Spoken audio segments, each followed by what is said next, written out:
New York में 12 ॼणनि ते ॿधल ज्यूरी अॻूणे पोर्न स्टार खे ख़ामोशी अख़्तियार करण एवज़ रक़म ॾियण वारे केस में अमेरिका जे अॻूणे सदर डोनाल्ड ट्रंप खे कसूरवार करार ॾेई छॾियो आहे, जॾहिं त खेसि 11 जुलाई ते सज़ा ॿुधाई वेंदी। गुज़िरियल ख़मीस ॾियारे अमेरिका जे अॻूणे सदर डोनाल्ड ट्रंप अमेरिकी तारीख़ जो पहिरियों अॻूणो सदर बणिजी वियो, जंहिंखे ज्यूरीअ 34 इल्ज़ामनि में ॾोही करार ॾिनो। डोनाल्ड ट्रंप ते इल्ज़ाम हो त 2016 जे सदारती चूंडनि खां अॻु हुन हिकु अॻूणी पोर्न स्टार स्टोर्मी डेनियल्स खे राज़ लिकाइण लाइ $1,30,000 अदा करण लाइ रिकॉर्ड में हेराफेरी कई। न्यूयॉर्क जी अदालत जी 12 रुकनी ज्यूरी 2 ॾींहनि जे बहस बाद इतफ़ाक़ राय सां जॾहिं फ़ैसिलो ॾिनो त अॻूणो सदर बेचैनीअ सां ज्यूरी पारां कसूरवार करार ॾियण वारे फ़ैसिले खे ॿुधंदो रहियो। हिन फ़ैसिले खां पोइ डोनाल्ड ट्रंप हिकु ॾोहारी तौरु व्हाइट हाउस लाइ चूंडनि में हिसो वठंदड़ कंहिं बि अमरीकी सियासी पार्टीअ जो पहिरियों उम्मीदवार बणिजी वियो आहे। डोनाल्ड ट्रंप हिन साल नवंबर में थींदड़ अमरीकी सदर जे चूंडनि में रिपब्लिकन पार्टीअ जो उम्मीदवार आहे। 15 जुलाई ते शुरू थींदड़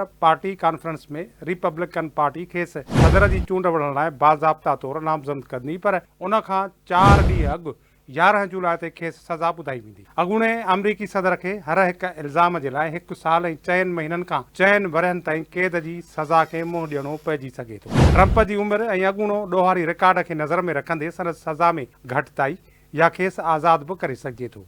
अदालत ॿाहिरां मीडिया सां ॻाल्हि ॿोल कंदे अॻूणे अमरीकी सदर डोनाल्ड ट्रंप चयो त अदालती कार्रवाई फिक्स्ड ट्रायल ऐं हिकु शर्मनाक अमल आहे। साणसि इंसाफ़ न थियो आहे, उन करे हू आख़िरी दम ताईं मुक़ाबिलो कंदो। ही जंग अञा ख़तमु न थी आहे। उमेद कई पई वञे त अॻूणे सदर जा वकील हिन फ़ैसिले जे ख़िलाफ़ अपील दाख़िल कंदा। अपील सबबि केस जो हतमी फ़ैसिलो अचण में महीना या साल बि लॻी सघनि था। सोशल मीडिया ते पंहिंजे बयान में डोनाल्ड ट्रंप चयो त हुन को बि ॾोह न कयो आहे। पाण खे सियासी कैदी करार ॾींदे ट्रंप पंहिंजे हामियुनि खे दरख़्वास्त कई त संदसि ॿीहर सदर बणजण में मदद कई वञे।